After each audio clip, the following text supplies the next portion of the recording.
Herbisida tabas untuk tanaman padi. Herbisida tabas 400 SC adalah herbisida selektif dan sistemik yang efektif untuk mengendalikan gulma pada tanaman padi. Produk ini mengandung bahan aktif natrium bispiribak 400 Gl dan berbentuk pekatan suspensi yang mudah larut dalam air.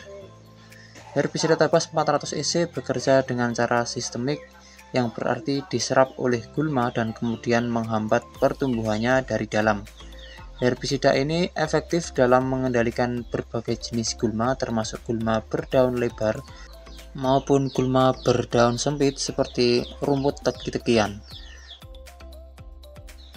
Cara penggunaan herbisida tabas 400 EC secara efektif. Yang pertama, waktu aplikasi.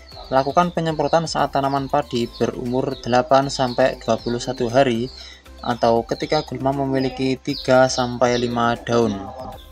Pastikan lahan dalam kondisi macak-macak atau tanpa air saat penyemprotan. Yang kedua, dosis dan pencampuran. Larutkan 20 ml tabas 400 EC ke dalam 16 liter air, aduk hingga merata untuk memastikan campuran homogen. Yang ketiga, teknik penyemprotan. Gunakan penyemprotan volume tinggi dengan dosis 1-1,5 ml per liter air. Pastikan alat semprot berfungsi dengan baik dan nozzle tidak tersumbat untuk distribusi herbisida yang merata. Kondisi lingkungan, hindari penyemprotan saat angin kencang atau hujan untuk mencegah herbisida terbawa angin atau tercuci sebelum terserap oleh gulma. Keamanan, kenakan alat pelindung diri seperti sarung tangan, masker, dan pakaian dengan lengan panjang saat mencampur dan menyemprotkan herbisida. Cuci tangan dan peralatan setelah selesai. Untuk dosis penggunaan herbisida tabas 400 EC, yang pertama dosis umumnya 1-1,5 ml per liter air. Dosis per tangkinya 16 liter ataupun 20 ml tabas 400 EC. Dosis per hektar 200-200 ml tabas 400 EC dalam 200 liter air. Herbisida tabas juga memiliki beberapa keunggulan yang menjadikannya pilihan bagi petani dalam mengendalikan gulma pada tanaman padi. Yang pertama, spektrum luas, efektif untuk membasmi berbagai jenis gulma, baik gulma berdaun lebar maupun berdaun sempit. Yang kedua, cepat bekerja, hasilnya terlihat dalam waktu relatif singkat setelah pengaplikasian. 3. Daya rekat kuat, tidak mudah tercuci oleh air hujan sehingga lebih tahan lama. Yang keempat, efisiensi tinggi, mengurangi biaya tenaga kerja karena cukup dengan satu kali aplikasi untuk waktu yang lama.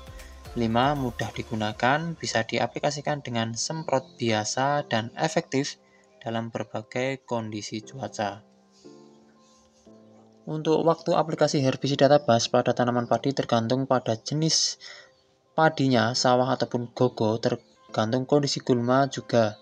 Yang pertama, padi sawah. Aplikasi pratumbuh dilakukan 1-5 hari setelah tanam untuk mencegah pertumbuhan gulma sejak awal.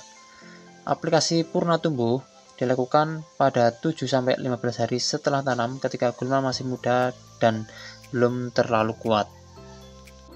Sedangkan untuk yang kedua, padi gogo ataupun padi ladang ya. Aplikasi sebelum tanam bisa dilakukan sebelum olah tanah untuk mencegah pertumbuhan gulma. Terus aplikasi setelah tanam sekitar 7-10 hari setelah tanam saat gulma mulai muncul tetapi belum terlalu besar. Nah, jadi herbisida tabas ini bisa digunakan untuk padi jenis gogo ataupun padi sawah. Kalau padi sawah bisa disemprotkan di usia 7-15 hari setelah tanam. Kalau untuk padi gogo di ladang bisa 7-10 hari setelah tanam.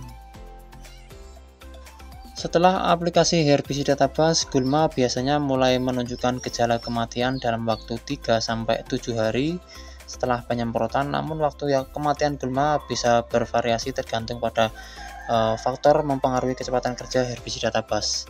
Yang pertama, jenis gulma ya. Gulma muda biasanya lebih cepat mati dibandingkan gulma yang sudah tua dan kuat. Untuk dosis dan cara aplikasi, penggunaan dosis yang tepat dan penyemprotan merata akan mempercepat efek herbisida. Yang ketiga, kondisi cuaca yang mendukung seperti kelembapan yang cukup dan sinar matahari yang cukup membantu herbisida bekerja lebih efektif. Jenis tanaman pada tanaman padi, efek herbisida terhadap gulma lebih cepat terlihat pada hari ke-5 hingga hari ke-7 setelah aplikasi. Jika setelah 7 hari gulma masih terlihat hijau ataupun hanya menguning, sebagian kemungkinan ada kesalahan dalam aplikasi seperti dosis kurang, hujan setelah penyemprotan, atau resistensi gulma. Nah, seperti itu sahabat petani ya untuk penjelasan herbisida tabas dalam pengaplikasian ke tanaman padi sawah ataupun padi koko ladang bisa.